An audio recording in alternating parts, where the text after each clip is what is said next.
Y esto es importante, yo no lo niego, que esto quede en los documentos. Ahora, yo siempre digo, para el ejercicio de derechos, y perdón el sesgo de socióloga, pero yo quiero ver dónde están las condiciones sociales para su ejercicio. Porque mientras estas no existan, se sigue utilizando los cuerpos para cumplir metas demográficas.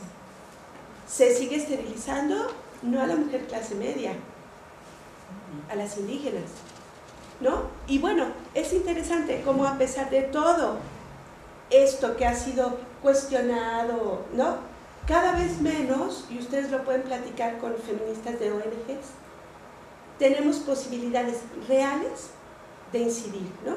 O sea, digamos, estaba el dinero de Provida, que lo dio el presidente de una comisión panista de diputados, se le comprobó que estaban comprando tangas, ¿no? Y el señor ahora tiene un superpuesto.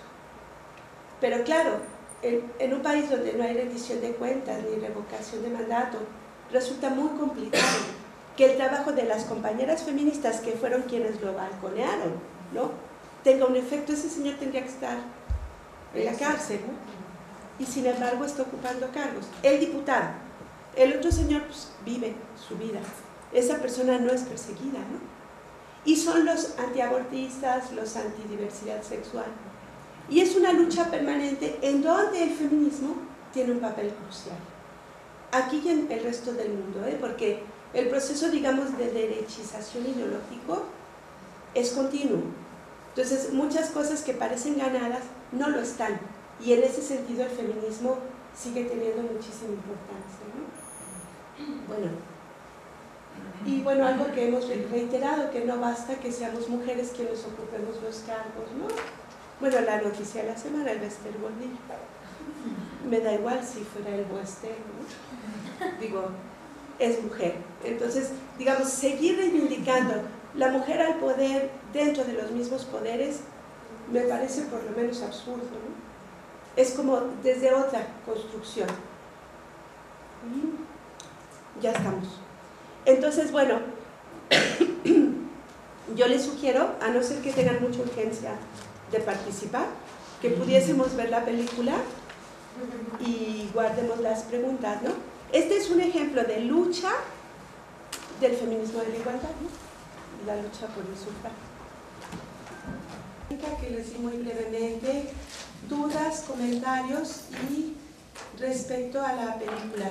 A mí cuando las compañeras Fátima, Maribel, Úrsula y yo nos pusimos de acuerdo en cómo iba este seminario y quedamos que yo diera esta parte, me resultó muy pertinente la película para que vean un ejemplo en vivo y en directo de lo que ha sido la lucha feminista y sus consecuencias para las personas que han participado, ¿no? Que pues muchas han dejado ahí la vida. Entonces, a veces el cine, la música, nos refleja mucho más esto que lo que yo pudiera platicarles, y ese fue el objetivo. Si quieren abrimos y ustedes comentan y hacemos acá una interlocución, ¿no? En el orden que quieran.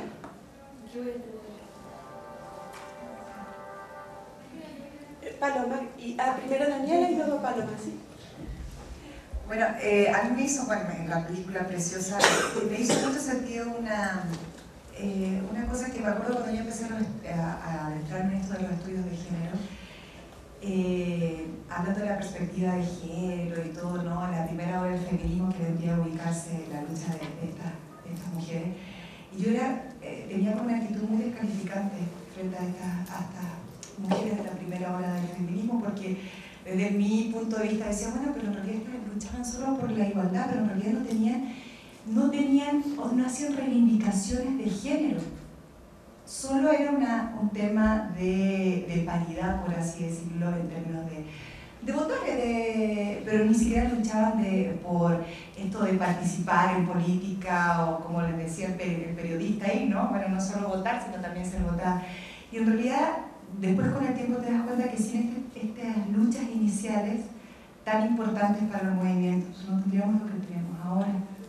Y la verdad que, si bien no tenían una concepción de género así muy marcada, o de clase, o de etnia, ¿no? O ver todas las múltiples desigualdades, sí fueron unas luchas muy importantes, ¿no? Y bueno, ¿y quiénes son las representantes de esas luchas? Mujeres blancas, de clase media, más formadas, intelectuales, pero bueno, así también parten todas las luchas también de los movimientos. Sí, en ese sentido yo creo que es muy importante desde una perspectiva sociológica, siempre que vemos un autor o un movimiento, ubicarlo en su contexto histórico específico, porque es muy sencillo hacer una crítica desde el siglo XXI a luchas del siglo XIX, principios del XX, lo descontextualizamos, ¿no? Como cuando todo lo traemos de Europa o de Estados Unidos y no hacemos investigación específica en América Latina. Entonces siempre estamos generalizando, nunca nos atrevemos realmente a aportar aquello que nosotros vivimos. ¿Y por qué? Porque también somos muy críticos de movimientos y autores porque los sacamos de su contexto. Entonces cuando se dice, tal teoría es que no era feminista, pues no podía hacerlo, ni estaba en su momento, ¿no? No significa tirar, como dicen, ¿no? Al niño y a la gripa a la basura. Tiremos la gripa, al niño lo recuperamos y lo embellecemos, ¿no? Con el conocimiento y las luchas sociales que se han dado a partir de ese momento. Y yo creo que cuando las feministas entendamos eso y se construya la verdadera sororidad, y yo diría más ampliamente una solidaridad por el desarrollo humano de hombres, mujeres y diferentes, ¿no? Porque además ya no son dos géneros, bueno, están pasando muchas cosas. Eso planteado en este contexto habría sido imposible, pero no quiere decir que estuvieran equivocados o equivocadas, quiere decir que les tocó una etapa en la historia, ¿no? Por cierto, me olvidaba, tengo una amiga que se doctoró con una tesis muy bonita publicada ya por el INA sobre el sufragio femenino en México. Si hubiese oportunidad en el seminario el próximo año, me gustaría mucho invitarla porque veríamos las diferencias tan grandes entre la lucha en Estados Unidos, Inglaterra y en México. Y cómo tampoco es despreciable el movimiento de mujeres en México, pero no pasaron por todo esto. No tocaba, ¿sí? Ahí hasta uno se ubica en papel de país periférico, tercermundista, ¿no? En donde las luchas son distintas, pero que sin estas luchas no habría sido posible el sufragio en México. No me adelanto mucho, pero digamos, una concesión presidencial como le hicieron con la planificación familiar, porque Naciones Unidas lo pidió. Así fue, pero si no hubieran luchado en otros países por tenerlo, el presidente en turno no se hubiese visto obligado a conceder el sufragio femenino en México, ¿no? Con todas sus aristas, pero ella es historiadora. Entonces es una investigación muy rica porque es sobre México, ¿no? Sí teoriza, pero está ahora sí que en la lengua, ¿no? De lo que acá sucedió. Entonces sería muy interesante invitarla, ¿no, Fátima? Sí, claro. A ver, bueno, me llamó mucho la atención esta parte histórica en donde las mujeres luchan por sus derechos, pero solo son un grupito, ¿no? Pero hay un contagio al resto de la sociedad por este movimiento. Y yo aquí llamo a darnos cuenta de que hay un despertar de la conciencia femenina de la humanidad. Y sí, el Banco Mundial y los gobiernos se valen del género para instrumentar sus políticas y se sirven de estos argumentos, pero porque ha tenido que permear a través de la lucha de muchas mujeres. Esto es muy importante, darnos cuenta, pero no solo de muchas mujeres, también hay hombres que reconocen el papel de las mujeres en la sociedad.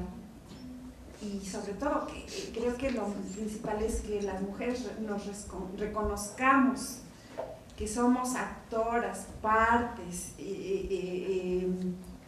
que cambiamos también nuestro medio, nuestro ambiente, nuestro alrededor, todo. Entonces esto es importantísimo. Démonos cuenta de este despertar de la conciencia femenina de la humanidad.